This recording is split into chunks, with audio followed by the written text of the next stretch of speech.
Gracias, señor presidente. Las leyes tienen distintos objetivos, sin ninguna duda. Hay leyes que son profundamente simbólicas y que ayudan a construir una mirada y un modo de la sociedad. Yo recuerdo que cuando votamos por iniciativa de Néstor Kirchner el feriado fijo y inamovible del 24 de marzo, argumentábamos esto. Queríamos decirle a todos los argentinos, sobre todo a las nuevas generaciones, que el 24 de marzo no era lo mismo que el 23 y no era lo mismo que el 25. Y la verdad que fue un acierto, como otros tantos de nuestro compañero presidente Néstor Kirchner. Porque a partir de esa decisión, todos los años nos enorgullecemos porque esas marchas del 24 de marzo, cada vez hay más jóvenes, hay más militantes, hay más pueblo reivindicando y repudiando un hecho al cual nunca queremos volver. Las leyes también suelen tomarse de la realidad, interpretar esa realidad y plasmarla en una ley. Y que al mismo tiempo esa ley permita en el futuro modificar conductas, o alentar conductas en un determinado sentido. Esto es lo que seguramente haremos la semana que viene, cuando votemos la ley que amplía la frontera de derechos y que les va a permitir a los jóvenes de 16 años poder ejercer el derecho de votar. Interpretamos una realidad, hay claramente una mayor participación juvenil en la Argentina y seguramente también al interpretar esa realidad y hacer esa ley vamos a lograr que inclusive los que hoy la miran con algún escepticismo en el momento de la votación terminen votando favorablemente. Y las leyes, señor presidente, para ir entrando al tema específicamente, también sirven para resolver problemas. Lo que nosotros teníamos fundamentalmente en el sistema de riesgo de trabajo era un problema. Que no era un problema neutro, era un problema que tenía perjudicados y beneficiados.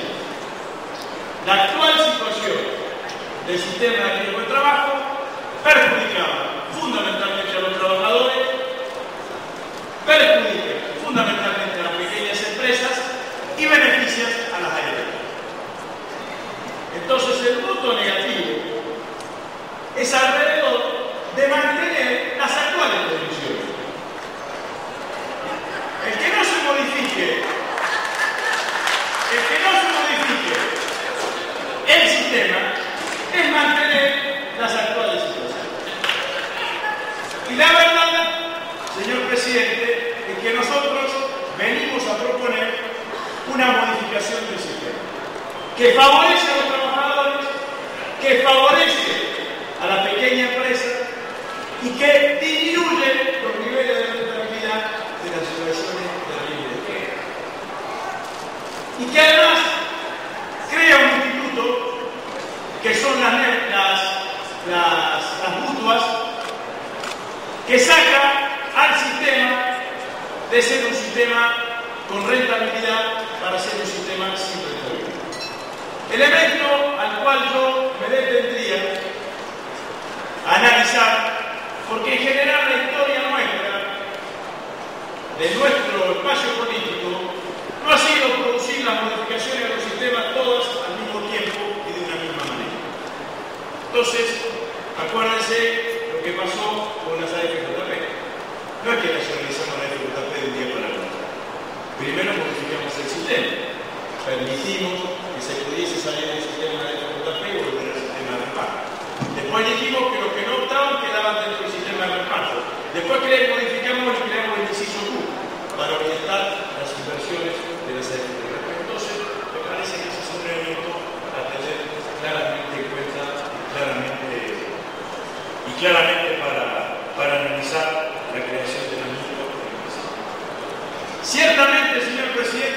uno se pone a pensar a quién tutela y a quién defiende este proyecto de ley que estamos votando, concluye que tutela y defiende a los trabajadores, que tutela y defiende a la pequeña empresa.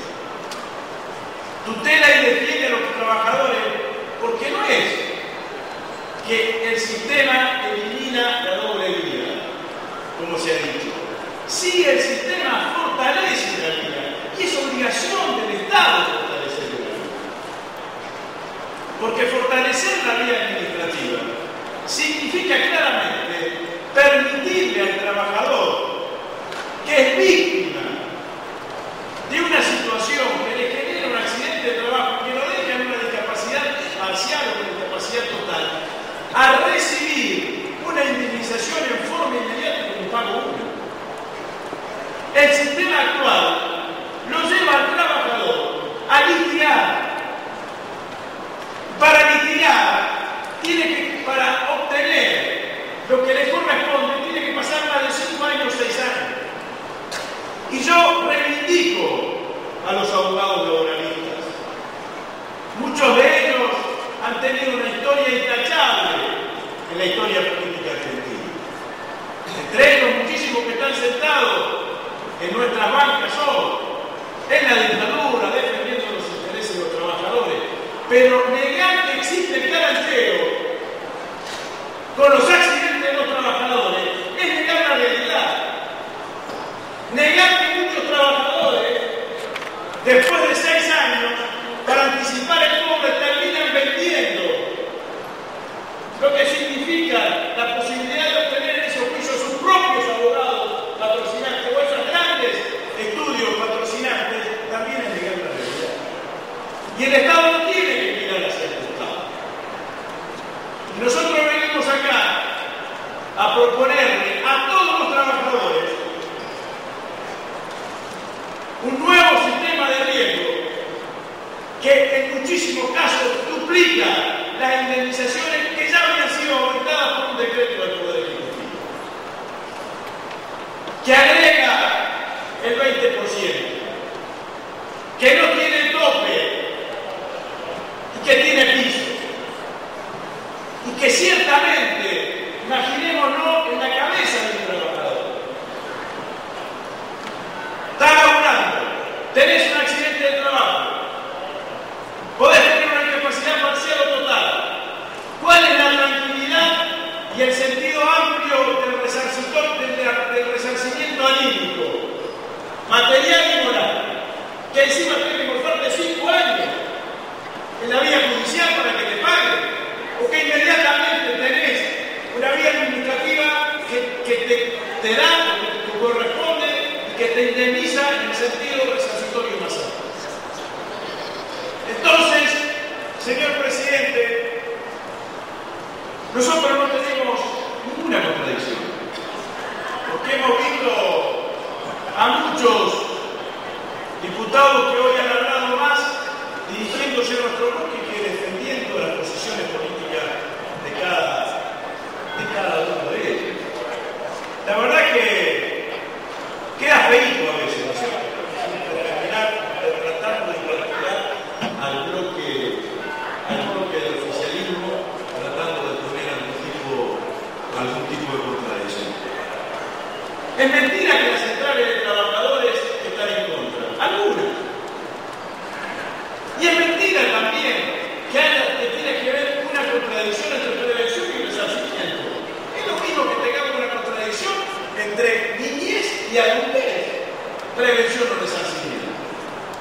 Ahora, esta ley no viene a hablar de la prevención, esta ley viene a hablar del resarcimiento.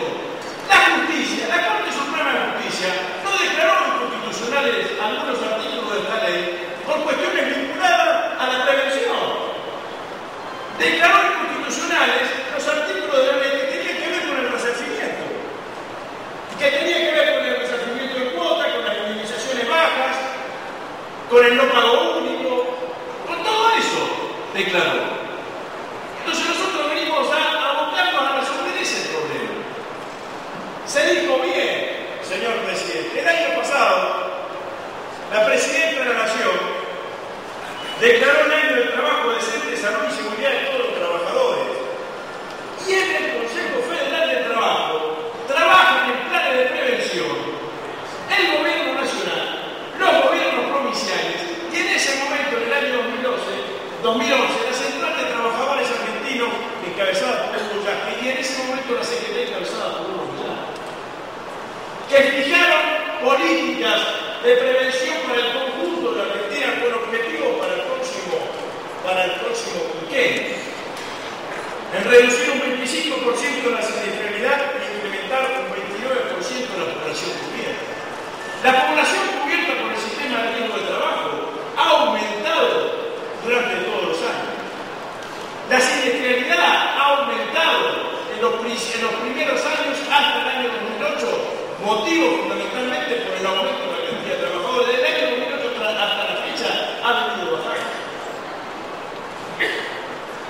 está en manos de los gobiernos provinciales, implementan permanentemente planes de prevención. Y trabajamos en la formación, y trabajamos en la prevención, en los planes de prevención secundaria, que es a partir de tener un registro de las empresas que mayor índice de integridad tienen un trabajo intensivo por parte de la SRT y por parte de las RT correspondientes para tratar de bajar el riesgo. Y también trabajamos en lo que significa la prevención primaria, que es considerar la línea de trabajo concreta en donde se pueden producir riesgos de trabajo, independientemente de que se produzcan o no esos riesgos de trabajo. Pero todo eso lo sabemos. Y todos los diputados saben que es independiente que la Argentina tiene su sistema de prevención y de higiene en el trabajo, independientemente de esta ley que estamos tratando hoy acá. Entonces, de lo que menos se habló acá es de lo que debería favorecer al trabajador. De lo que menos se dijo acá es que un trabajador va a tener un accidente y va a cobrar lo que le corresponde de forma inmediata. Claro que no queremos que tenga el accidente. Claro que no queremos que tenga el accidente. Eso es lo que buscamos. Ahora, una vez que se produce, ¿qué hacemos? El sistema resarcitorio lo seguimos dejando como está. Por el otro lado, señor presidente, como dije,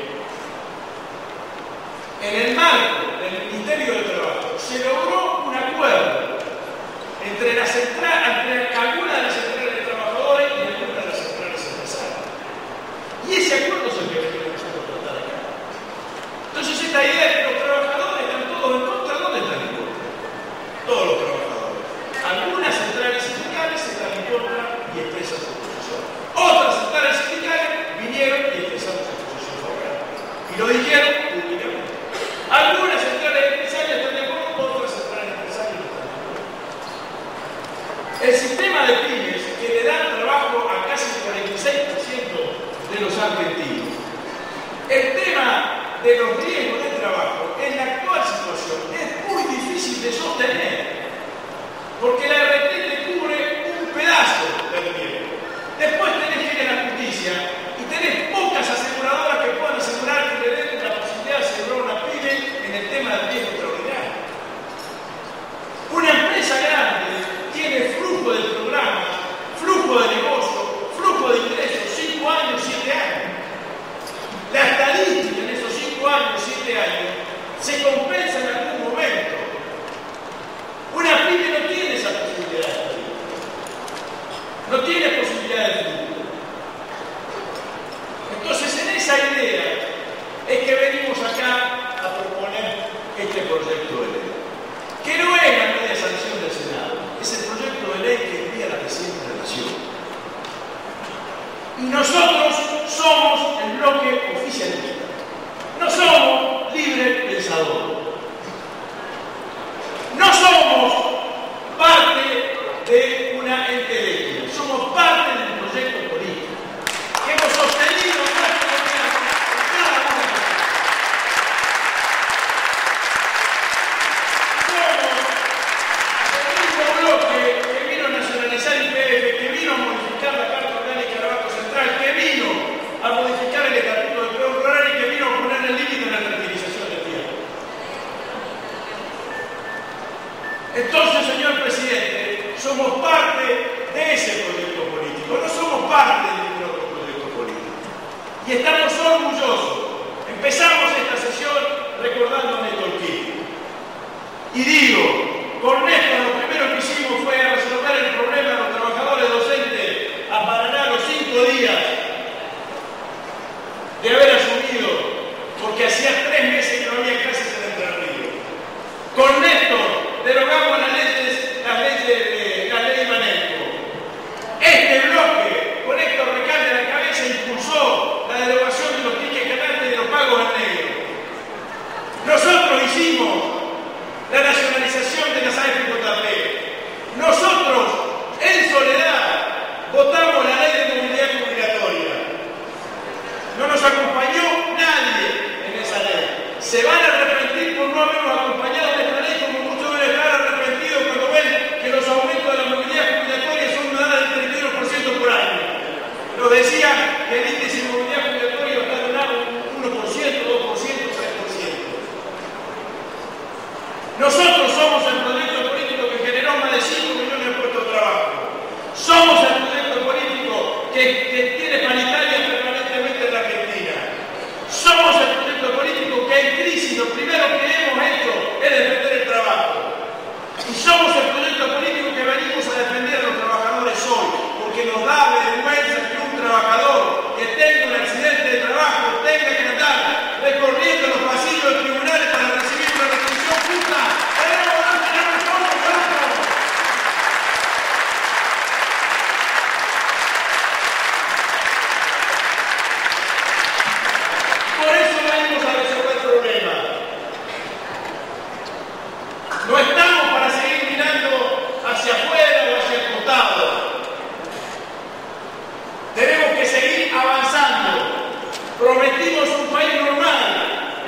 se dicen cosas que a veces son difíciles de sostener en un minuto después de haberlas dicho. Venimos a mejorar un sistema que era